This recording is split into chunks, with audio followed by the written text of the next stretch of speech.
more than happy with the EV side of things. I mean, that's moving forward in a nice direction.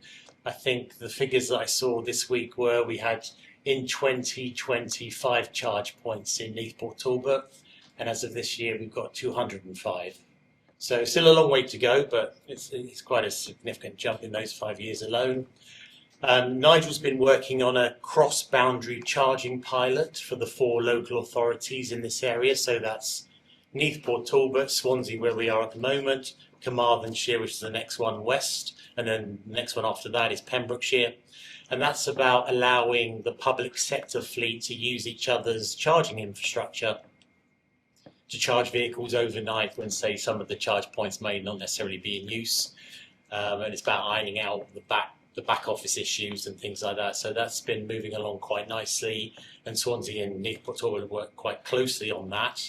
And that's about to be taken forward by the Metro programme, and also North Wales are looking to replicate what's been done in South Wales. That's very encouraging. Across local authorities, charge point operators, in Wales is moving to a model of having 4 regions. So the region that Brett mentioned earlier is the South East Wales Corporate Joint Committee. So we're hoping that regional working will really pick up. Within Wales, there are 4 regional transport plans that are going through approvals at present, which allows the local authorities and to sort of work on a regional basis and set their priorities across the whole transport spectrum. But there is smart tech out there. I don't know if you saw, there will be other suppliers obviously, but the GoEve stand at the Move exhibition, and they have a data chain system, but they have a with the fab little cars. He had to explain it 3 times too.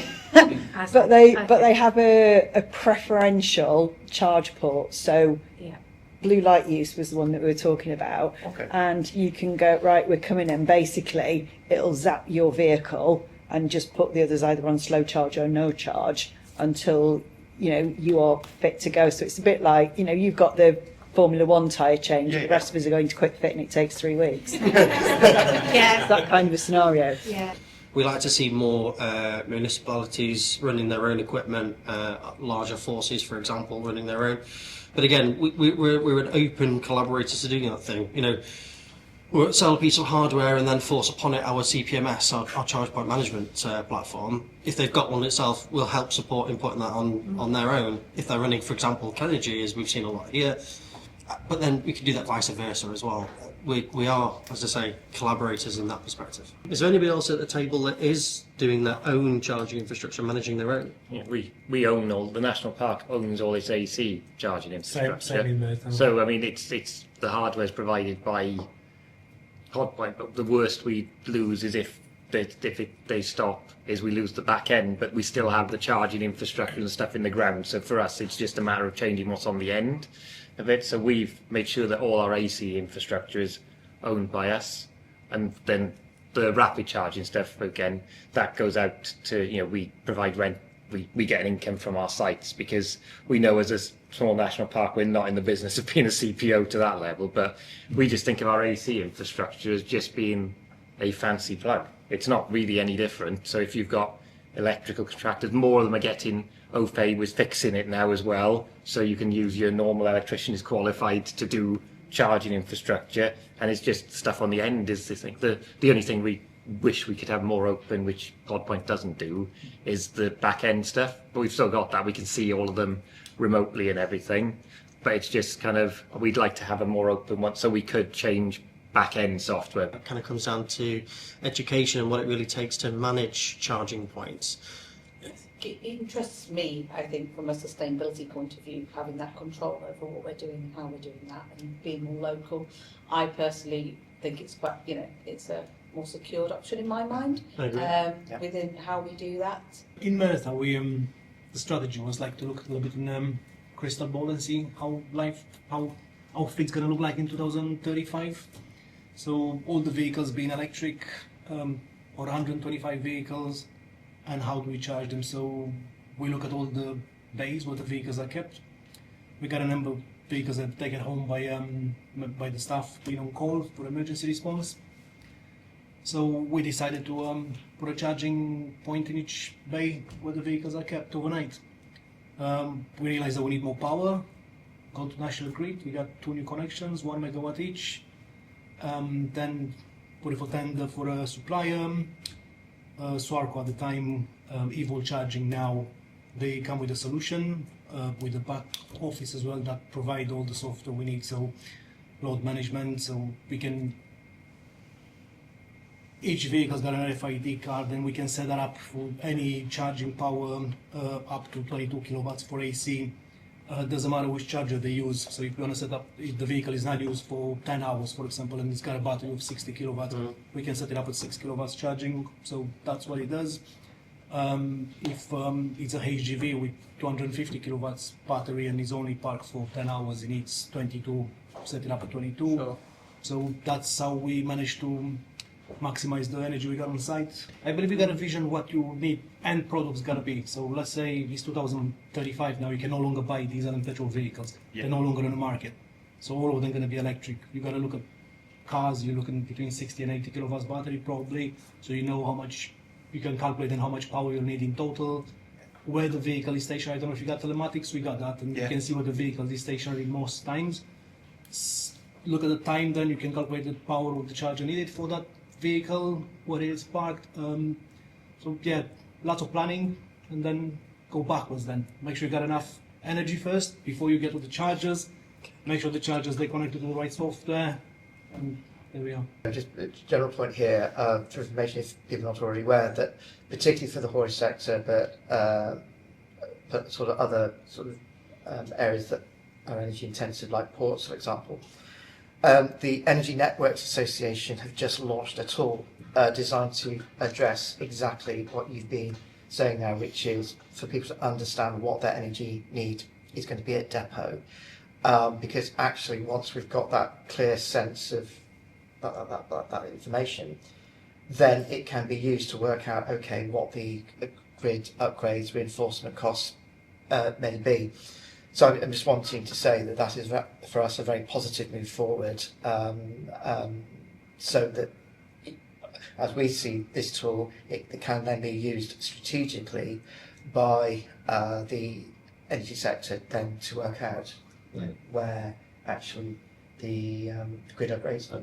The one thing I did think about though in your case was, is there any finance constraints? Was that maybe up front for buying your own hardware? Is that... Yeah, that's going to be always be a problem, When's isn't the it? next- Set every fleet ever. I'm tough on the causes of crime and tough on the cost of crime.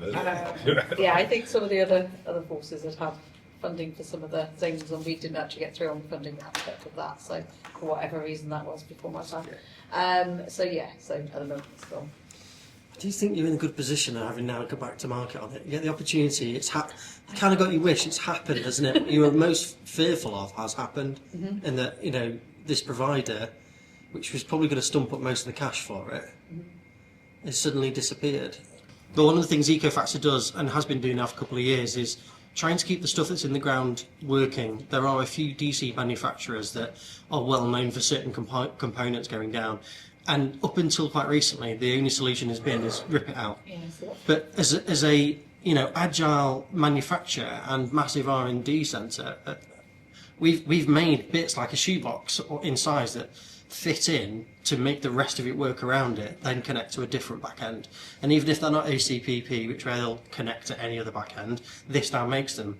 And it doesn't come with the caveats that it now has to only connect to ours. It says, do you want to connect it to ours, or do you want to connect it to what everything else is already connected to? At the moment, we've got 3 different companies within our force that all have their own software, which is, you're just getting, like, logistically that's a nightmare. Like, you have to go into each individual software, they all have their own setup differently with how they communicate, and then you have to have different fuel cards. Like, you're going to end up with 4 different cards on one vehicle.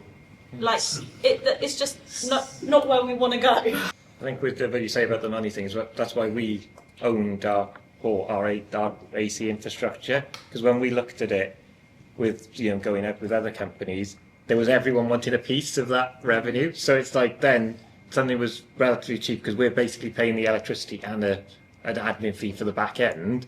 Became, this company needs a couple of pence here for doing this, and it all mounts up, and then you end up having to charge that's why our public charging is quite cheap compared with 45 pence, which is basically the electricity cost plus some maintenance. Last month, we published the results of a net zero survey. We believe this is the first survey done of operators to understand operator readiness for the journey to decarbonisation. A lot of the issues that have been discussed already sort of reflected in here.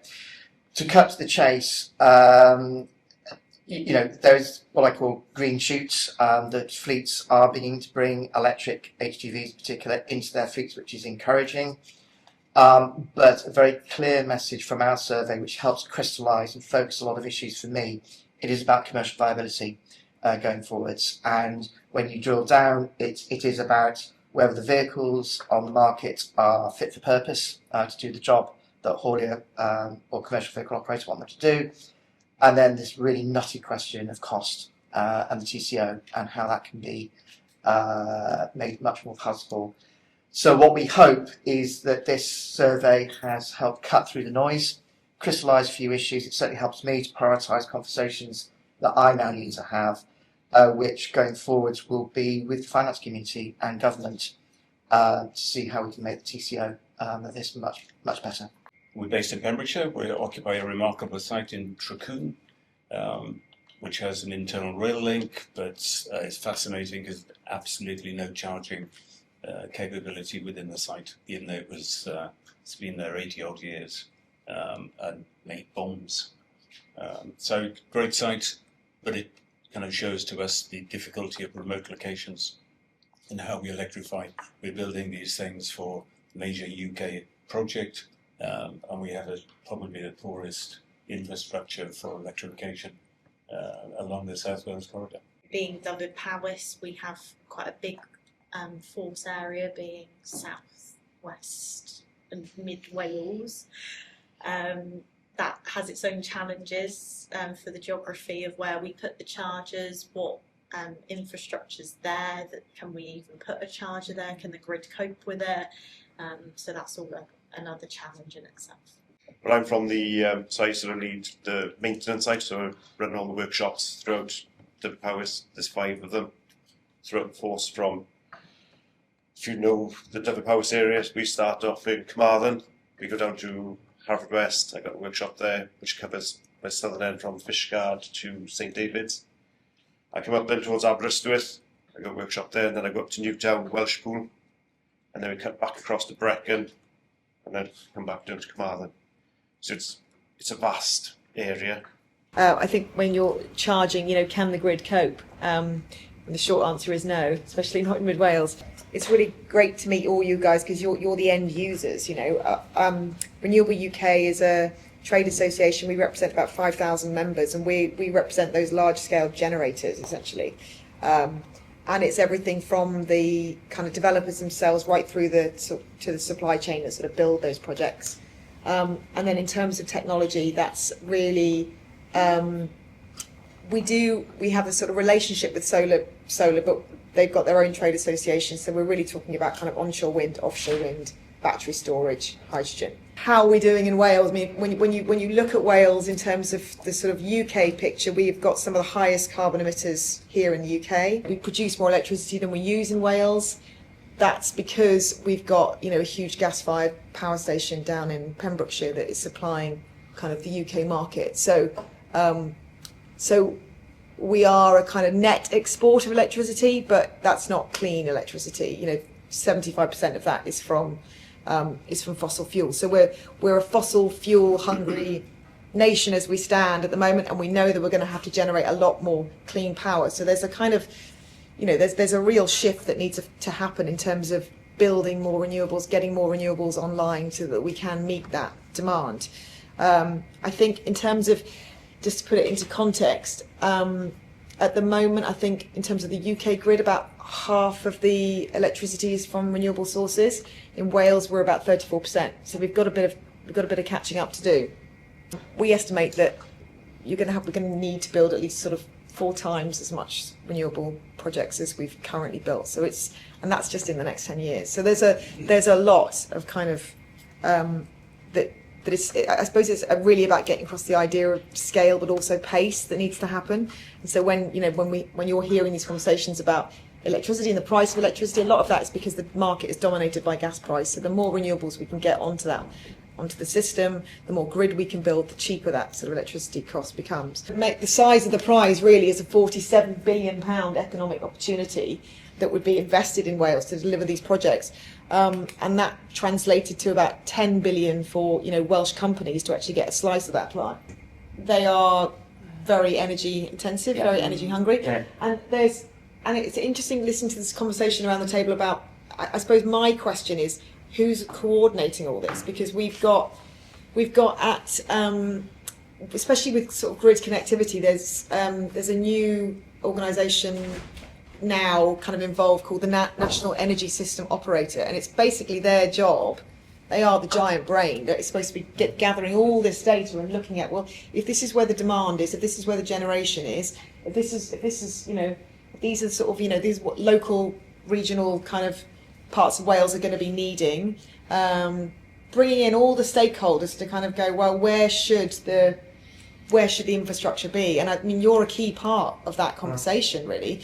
Can I ask, are those dates the start dates or the completion dates for the projects in red? They are supposed to be the completion dates. Sorry, yeah. So at the moment you can see the north to south grid transmission line.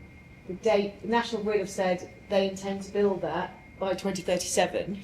The issue we've got is that so that's still it's still 12 years away now. The issue we've got is that we probably have got enough grid capacity now until 2030 to kind of connect. If we build some of this distribution, that's the sort of like little pylons in mid Wales, the one that there's all the anti-no pylon signs across Wales. If we build that, we can probably still meet our 2030 targets, but then kind of nothing happens between 2030 and 2037. So you've got a sort of gap of 7 years where no new projects can get online because there's just no connectivity. Just on a wider grid connection issue, I mean, if I take a step back and looking at the decarb agenda that I'm mainly involved in, not just EV, and reflecting on Abigail's last slide when she was talking about those data centres, I mean, that has a huge impact because with those data centres coming to South Wales, that's going to use up all the available capacity, which has a knock-on effect that a hydrogen producer is no longer going to be setting up a plant in West Wales because there isn't the connectivity that they need. And Abigail said that between 2030 and 37, there's going to be no new projects to be able to connect to the grid. So I think that's, from my perspective, that's really worrying because we've got lots of great ideas and it's just stifling innovation. It's fascinating to kind of see how we're going through that transition from that uptake from early adoption into mainstream and how we cope with that from an external point of view, not an internal one. Because a number of the locations are going to change because of how the grid's going to operate going forward and where the regional localised energy generation schemes will emerge. And as we've seen with the freight industry's redistribution of their distribution network, we've seen these massive Amazon warehouse emerges in places you probably didn't think of 20 years ago. The same will happen here, is that we'll start to see the planning or the influence on planning will change as the energy grid adoption changes. And it's, I think we're at the beginning of a curve, not the end of it. Are you starting to see, yes, the point about suitable vehicles, Kevin's already said that, especially for some of the niche vehicles for councils that they're not there or they're not affordable. But are you starting, at 40% electrification, are you starting to reap the benefits in fuel savings and reduced maintenance costs? That means you can start to invest in those harder to reach vehicles, or is it not as simple as that? It's hard to see. Yeah, it was easy to see saving about 3 years ago when the electricity was much cheaper than diesel. I mean, price per kilowatt was like 7 pence, and diesel was like close to £2. Not much this year when the price of electricity we're paying about 26 pence per kilowatt plus a standing charge close to 35, I believe it works out. And the price of diesel is less than £1.50. So yeah. Maintenance-wise, yes, they are cheaper. I think about 3 times cheaper to maintain, which is great. we hire most of our fleet, and it's good to see now that the hiring companies, like local companies like these, they got options cheaper than diesel vehicles, just different terms.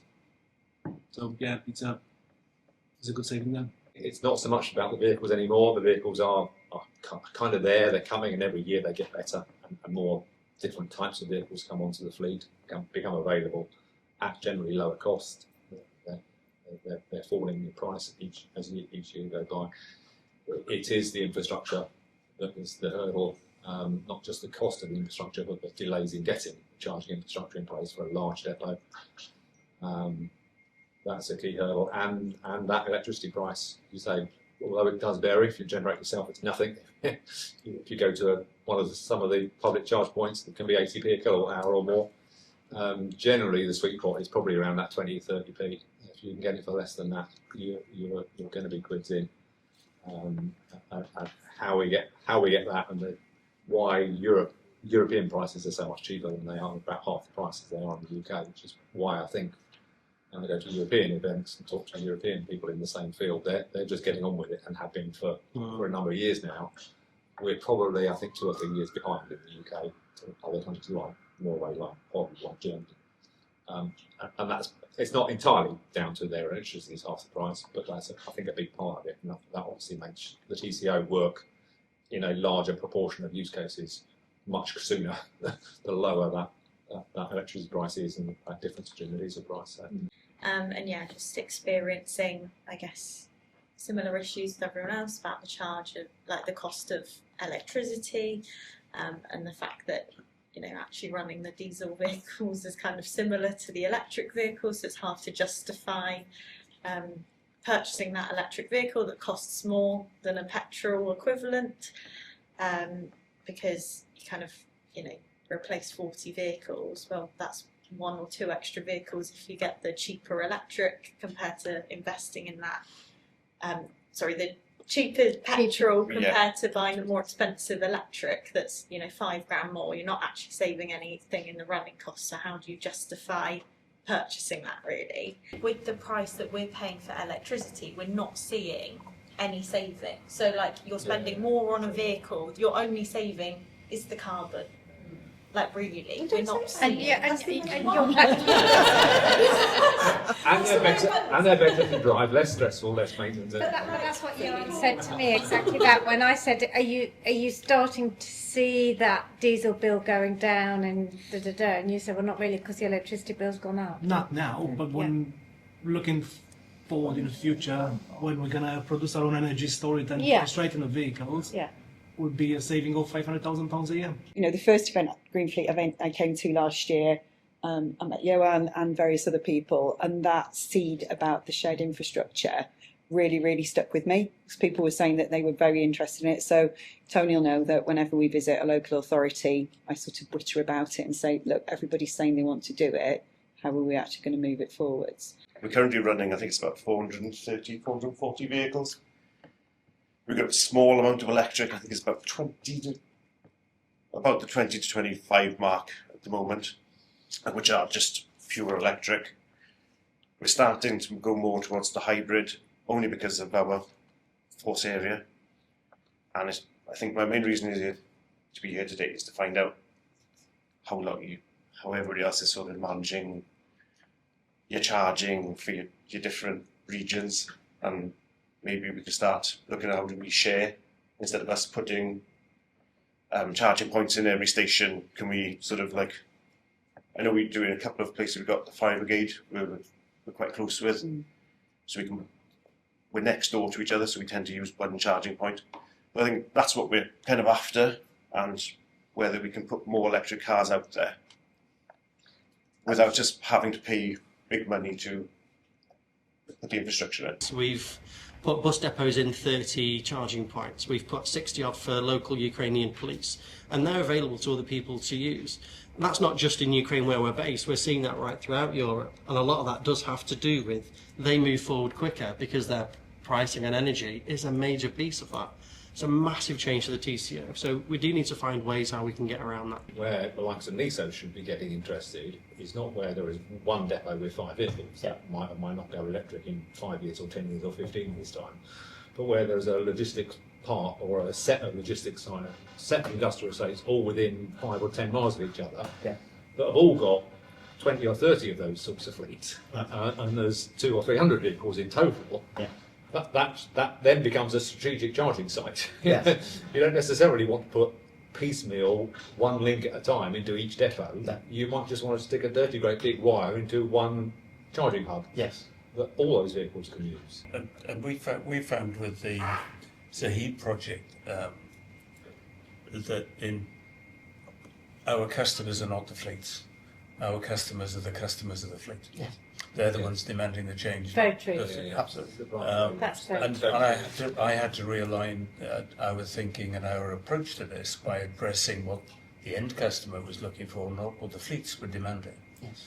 We've just wrapped up our latest roundtable here in Swansea, and I'm delighted to be joined by Scott Eady, who's director at EcoFactor. What did you think about the roundtable? What were the key takeaways for you? Sort of a comfort blanket in knowing that still it's the education. I take comfort in that because I'm no real expert. I've just gone through lots of different solutions, and what the roundtable has presented is those little bits. Take the good bits that make it work for the individual. It's not one suits all.